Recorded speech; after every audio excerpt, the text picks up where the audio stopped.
About this time 4 years ago, Sarah and I walked through the gates of Michigan's Adventure for our first time, expecting a great day, and unfortunately ended up being a rather lackluster visit due to the unfortunate situation of Shivering Timbers being closed the entire day.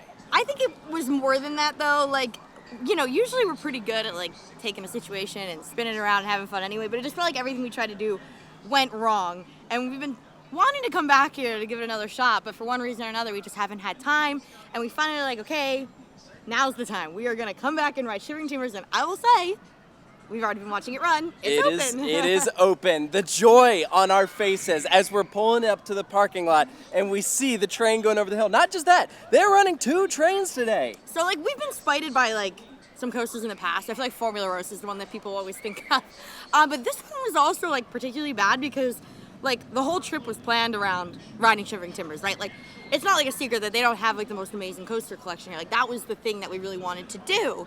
And we planned like a whole extra day and like a several-hour detour just to come and do that one coaster. And yeah, that was definitely a buzzkill. So it feels like a true like revenge tour right now, redemption visit. I'm very excited. This is it. 4 years later, it's 2025. We are back at Michigan's Adventure. We're gonna see if things have improved since our last visit. I really hope so. Already first impression, I'm seeing it looks like Mad Mouse got repainted. I heard they repainted the corkscrew. So all that is just like a great sign. And Shivering Timbers is running. So, I mean, that's the best thing that we could have asked for. So, without further ado, let's go inside. And welcome inside Michigan's Adventure. To no surprise, we're going straight to Shivering Timbers, as over here on the right-hand side, all the way back in the corner, wasting no time. I need to say, yes, at some point today, I need to get a milkshake from Coasters. Oh, is that another redemption moment? Yes, that was what they were like, we're not selling milkshakes. As I'm literally watching them like, take orders at other counters for milkshakes and like serve. I'm like, so you mean I can't have a milkshake? No, just tell me everyone that. else can but you. Just tell me that. It's okay.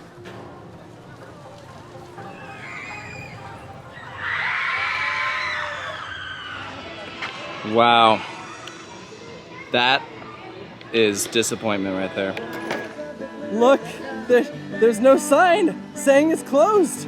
It's open. We can go in. It's my favorite kind of wait. No wait. Oh, this is perfect. We can walk straight on the back row.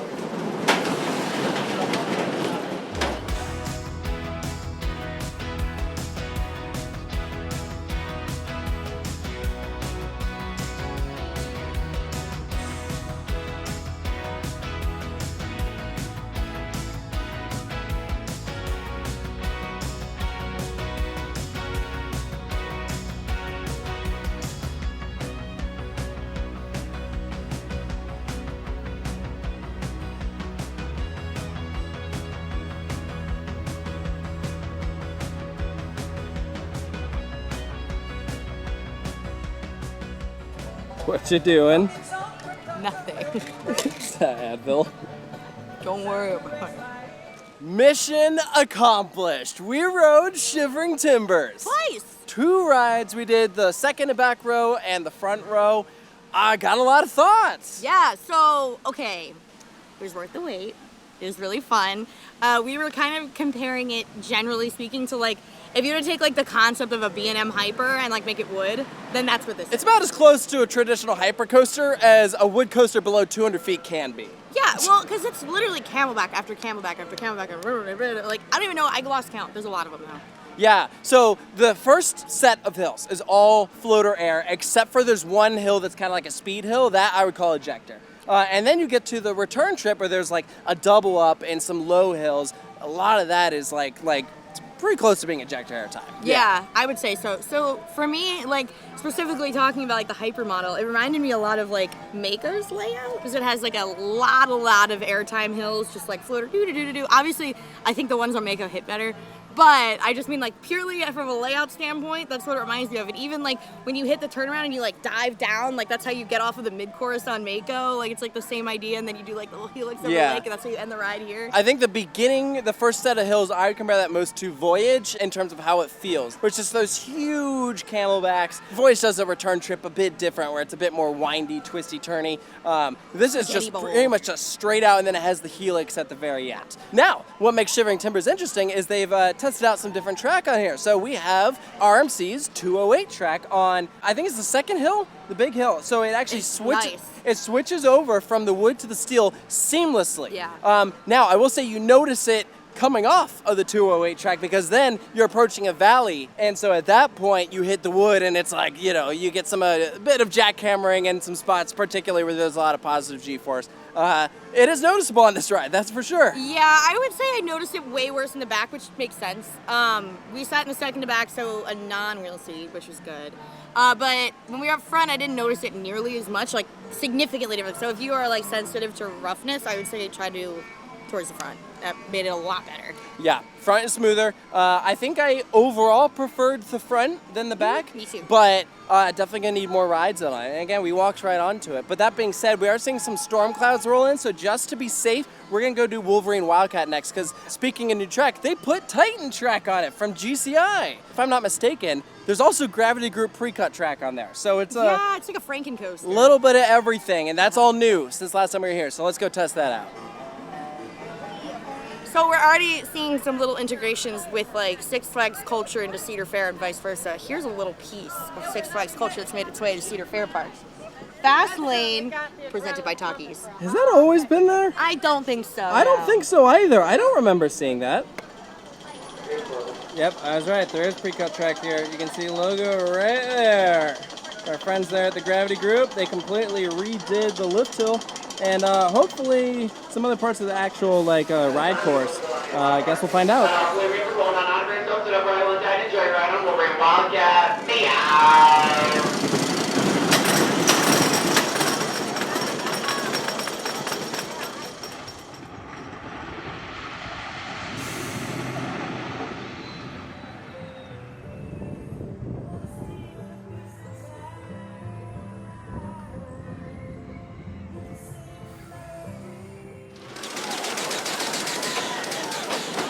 Okay, Wolverine Wildcat, definitely better than 4 years ago. Yeah, it's like definitely a Franken coaster, like I said before. It's very noticeable when you go onto the Titan track versus like the regular track versus the Gravity Group track. Okay, so here's the order of operations. So, lift hill, pre-cut track from the Gravity Group. Drop and ascent up into the turnaround, Titan track. Drop off the turnaround into the Bunny Hills, pre-cut track. Then the original wood track. Then the next turnaround underneath the first one, back to Titan track. And then it ends out with the original track. So, yeah. What works the best? Well, okay. I personally think I really prefer the Gravity Group pre-cut track. I just really like the idea of like keeping wood coasters wood, except for in specific circumstances. Like if you're gonna do the whole thing, like you're gonna do like a full Titan track or a full iBox conversion, that's different. But for like sections, for consistency. I think the Gravity Group feels more natural, and it's still perfectly smooth. There was actually a really nice section of a couple like bunny hills that were like kind of in rapid succession, and it almost reminded me like kind of like how GCI pops are. It was nice. Yeah, I think they did a really nice job. I don't know if that's a reprofiled section, but regardless, I think Gravity Group nailed it there. It is the vertically stacked track. I think overall, I prefer the Gravity Group business model of thou shalt not steal. Yeah, keeping wood. I have no issue with Titan track. I really like Titan track. I just think it's being used for the wrong reasons. I think if you're gonna do it, I think you should go all out instead of just doing little sections, because I'm not gonna lie, it is a little jarring when you go from the wood to the steel. But that's to us though. I imagine to an average person, they probably aren't paying attention to that. There's no way. They probably don't even notice. I have no idea. I don't know, but regardless, if you want to try out a little bit of everything, you can come do Wolverine Wildcat here at Michigan's Adventure. Yeah, like if you're someone who's thinking about buying like some track for retracking, like you just come here and you can try out 208, you can try out pre-cut track, and it's pretty good. It's like a little shopping experience, a showroom. It's like Michigan's Adventure couldn't decide which manufacturer they want to work with. They're like, we'll take them all.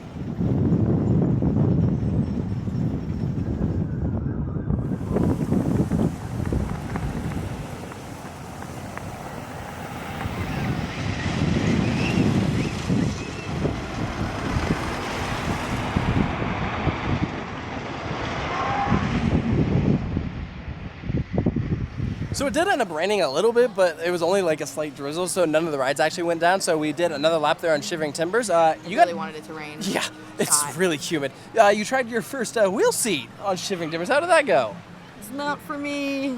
It's not for me. It's a little more than I can handle, I think. And that was in row 2, so like I definitely don't think I'm going to try any further back. I think I'm going to try the last row just to see. Yeah. You go for it. I will watch. During that last lap, we also learned about their very strange Reride policy that they have here at Shivering Timbers. In my entire life of going to theme parks, I have never heard this one even once. That's weird. You can only re-ride if it's in the same row.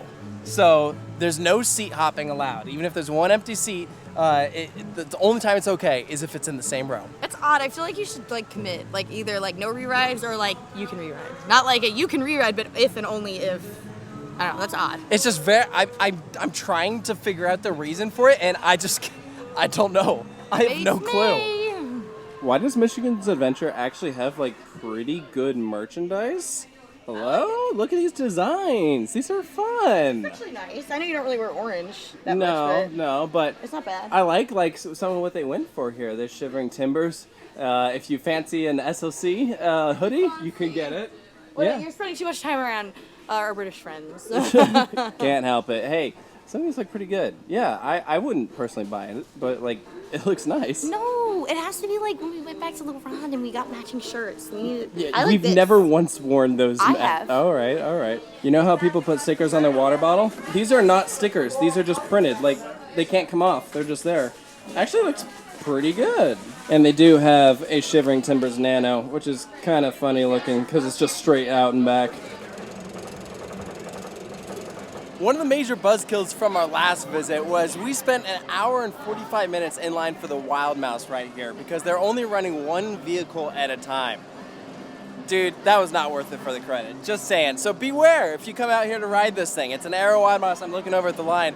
It looks just as long as last time. It's something to do with the programming of the ride where like it can't run like the amount of vehicles that you would normally think for a Wild Mouse like at once, so it kind of defeats the purpose. They all just stacked on the brake run. Yeah, we spent like 7 minutes on the brake run last time or something crazy. I don't even know. It was wild. So there's a little tip for you. If you're coming to Michigan's Adventure, do this first thing when you get here in the morning.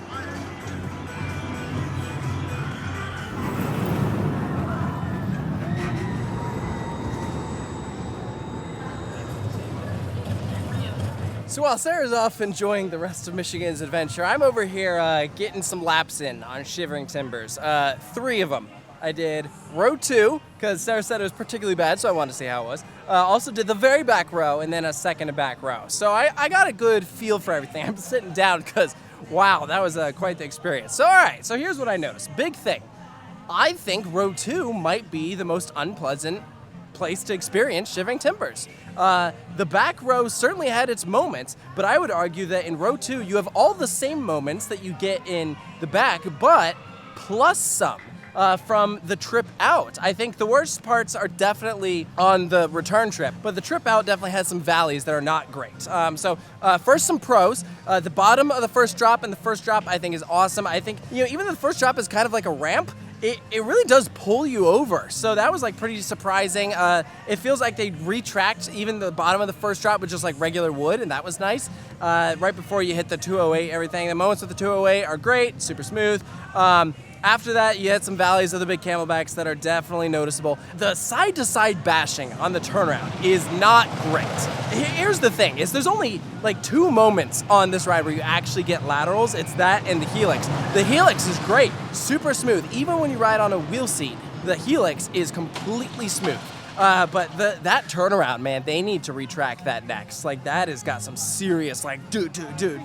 And then the worst parts are the 2 hills that are parallel next to the first drop. I don't know what is wrong with these hills, but it ain't right. Like, it is probably some of the worst jackhammering I've ever felt on a wind roller coaster.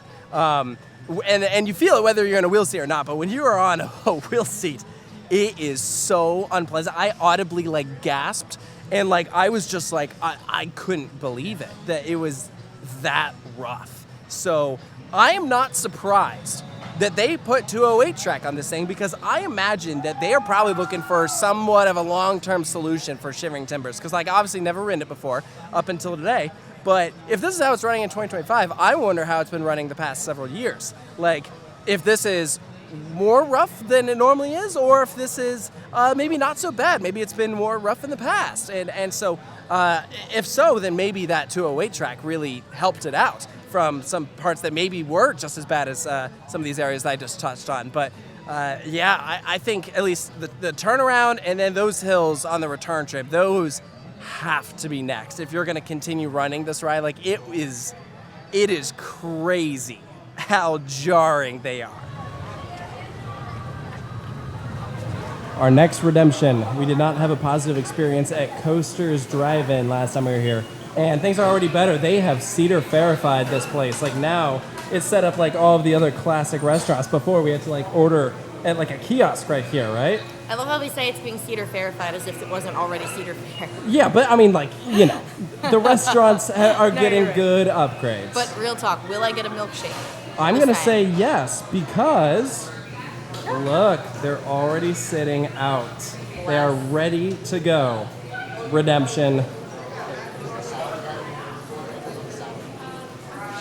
Well, I'll tell you what, this is a complete 180 from last time when the food wasn't that good and the service wasn't much better. Great burger, mac and cheese, super good. They have ranch, which I love. They didn't have any sauces last time. Got a milkshake. You got some delicious looking onion rings. Yeah, everything's really good. And I really just like the system where you just, I know, it's like a assembly line almost. It's way more efficient. Yeah, this place has been completely overhauled. It's so much better than it used to be. Here's how you know they're doing a good job. I feel like just a couple of years ago, the Coasters restaurants, pretty much anywhere you went, were like some of the stereotypical theme park food, usually lower quality. Yeah. And I remember thinking specifically at Michigan's Adventure that it's like, if you're paying these high prices, it's not worth it at all. That's freaking good. Like, I'm not calling the burger Shake Shack, but like it might be like right below it. It tasted really good. Yeah, it's like a smash patty, so it's really, really good. I would love to see them get a restaurant here that is like different than like the pizza and the burgers and the chicken tenders. Like, because like a lot of the Six Flags Cedar Fair parks have like a more diverse collection of food. I think they need another like good, like a barbecue. I don't know if they have one of those here. That'd be great. I'm not sure. To be honest, we haven't really left this area of the park yet. I don't think they did last time though. I remember it all being kind of the same.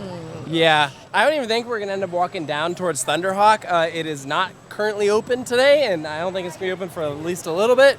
So That's okay. I don't think we'd ride it anyways. Not for me. Nope, I'm good. There's only one other attraction that we wanted to try out, and that's because they have a train here. Goes around the park. Didn't even know that. I love trains. Yeah, we're gonna go for a ride and then end things out in Shivering Timbers.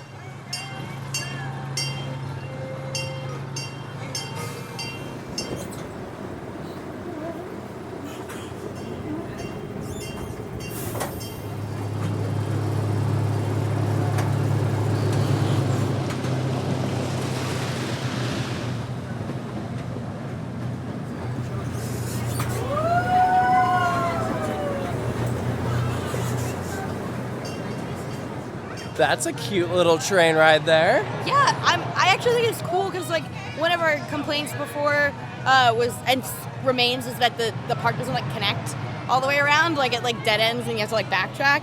But you can take the train. It's just like timing wise, like if it happens to line up with when you're over there. Yeah, it's every 15 minutes. Yeah. But it's a quick ride there, so it takes you from this dead end all the way down to the dead end by Thunderhawk. So, Oh, I felt a raindrop. Well, Rain ride on Shivering Timbers? I don't know. We'll find out. Yeah, let's go for one more lap there on Shivering Timbers.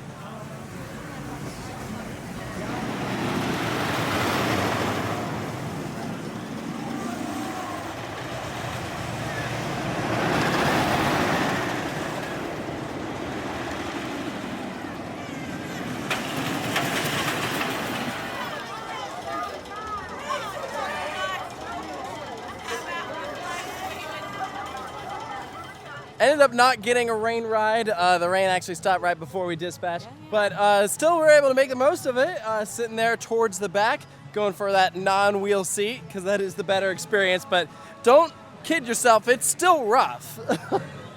Yeah, I'm all done now. Don't get me wrong, I really like the layout of this ride, and the hills that are retracked are great. Like the second, is it the second camelback? Yeah. The 208 track starts on the Yeah. first hill and then goes to the second. Yeah, those are great. But then it starts to fall apart a little bit. So like the turnaround is like anywhere but the front row you can feel. In the front row I don't remember it being bad, but everywhere else I'm like, oh my god. Yeah. Front row's the best for this, which is funny because I think second row's the worst. Yeah, weird. It's just the way that it like takes it, like it's like the full force of the train just hitting it like as hard as it can. Yeah. And so maybe I don't know if I don't know if that maths correctly, but I don't know, but I just appreciate that my feelings about that row were validated by you, and that I wasn't just being a total wuss.